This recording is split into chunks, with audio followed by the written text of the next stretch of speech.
330 টাকায় কি বই বিক্রি করায় 10% লাভ হয়েছে। কারণ একটা একটু করে পড়বো আর একটু একটু করে আমরা ডেটা রিট্রিভ করবো, যদি অঙ্ক ভালো করে গোড়া থেকে শিখতে চাও তো।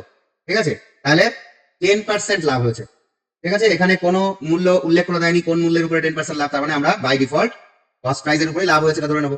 তাহলে কস্ট প্রাইস যদি আমাদের 100 হয়, এখানে লাভ হয়েছে কত 10, সেল প্রাইস কত 110। দেখো আমরা 10% এর উপরে এত কিছু আমরা তৈরি করে ফেললাম। কস্ট প্রাইস যদি 100 হয়, লাভ হবে 10, সেল প্রাইস হওয়া উচিত 110। ঠিক আছে, এবার ওই ব্যক্তিটা 300 টাকা একটি বই বিক্রয় করেছে, তার মানে এই জায়গাটায় আছে কত 330।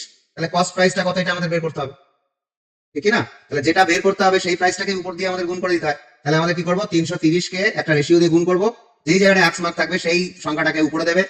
খুব দ্রুত করার জন্য বলছি, আর সেল প্রাইসটা নিচে চলে আসবে। ঠিক আছে, চলো তৈরি করো।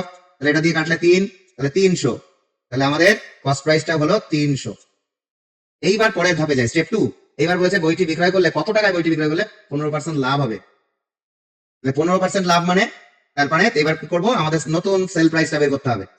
ঠিক আছে, তাহলে 15% লাভ মানে যদি 100 টাকা কোনো জিনিসের দাম হয়, 15% লাভ মানে 115 টাকায় বিক্রি করতে হবে। আমি একটু আগেই বললাম যে মূল্যটা আমরা বের করতে চাই, সেই এই যে এখানে যে ভগ্নাংশটা তৈরি হচ্ছে সেটা উপরে দেবো, তাহলে 115 দিয়ে এখানে গুণ করে দেবো।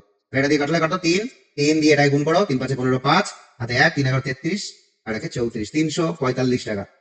This is the